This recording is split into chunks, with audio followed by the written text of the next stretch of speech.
Panoorin nyo guys kung paano magluto ng madali at masarap na Japanese curry, pang negosyo style.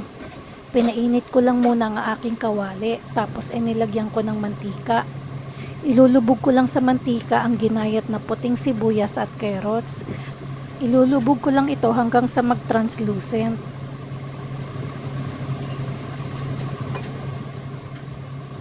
Tsaka ihahanda ko naman yung medyo malaking kaldero.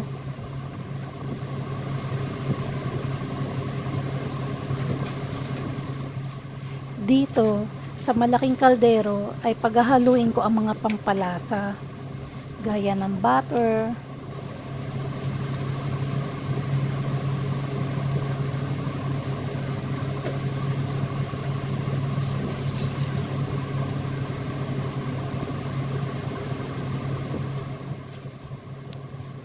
tonkatsu sauce,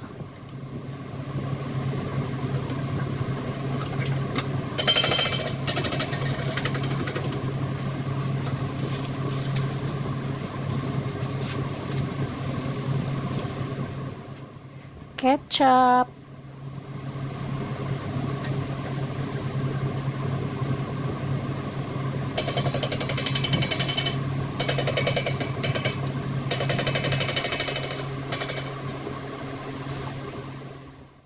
asukal,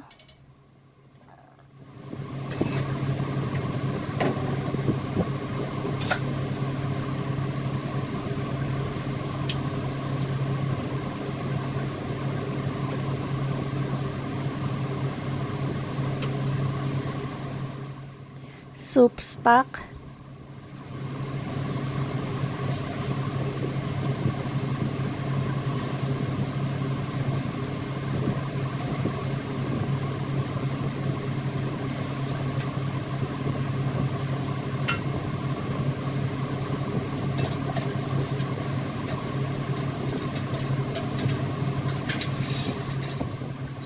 sake or yung cooking wine,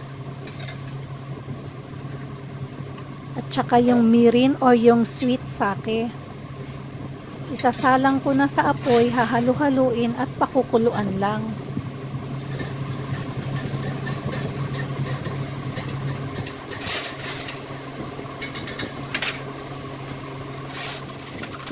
Tsaka ko naman hahanguin na yung sibuyas at carrots.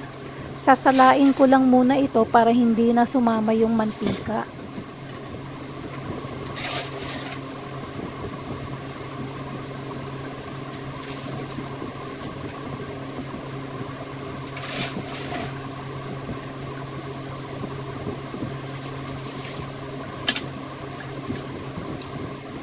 At saka ko naman ilulubog din sa mantika yung maliliit na hiwa ng pork belly. Manipis na hiwa ng pork belly po yan. Halos kasing nipis na po ng bacon. Manipis po ang hiwa para madaling iluto at hindi na kailangang ilaga pa. Nilulubog ko lang sa mantika hanggang mawala ang pagka-pink ng kulay. Pag nawala na ang pagka-pink ng kulay ng karne ay pwede na itong hanguin.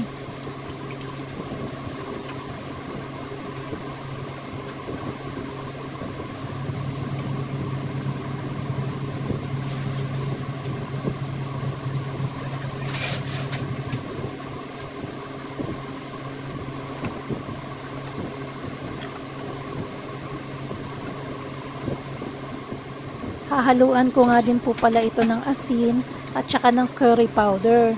Yung curry powder po ay maanghang.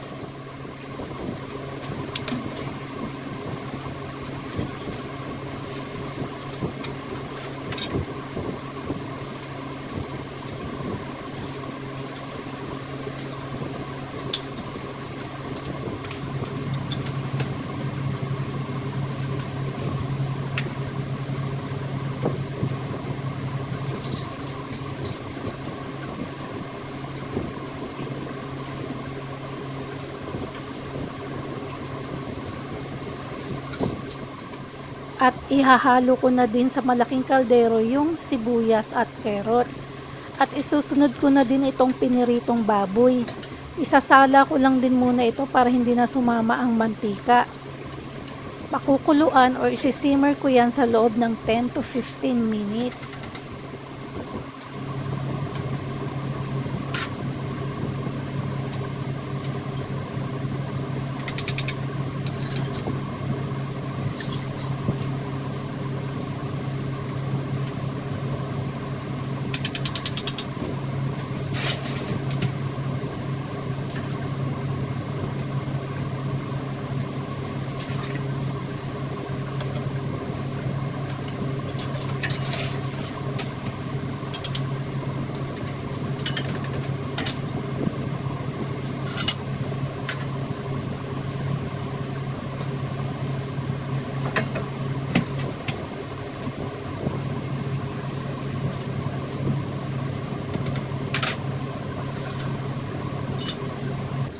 At makalipas po ang 15 minutes ay pinatay ko na po yung apoy.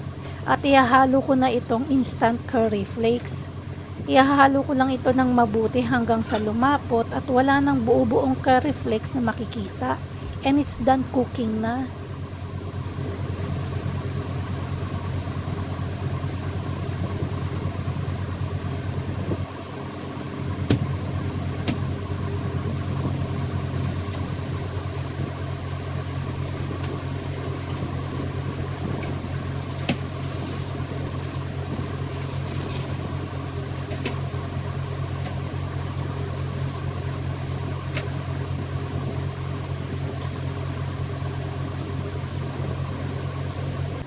And there you have it guys.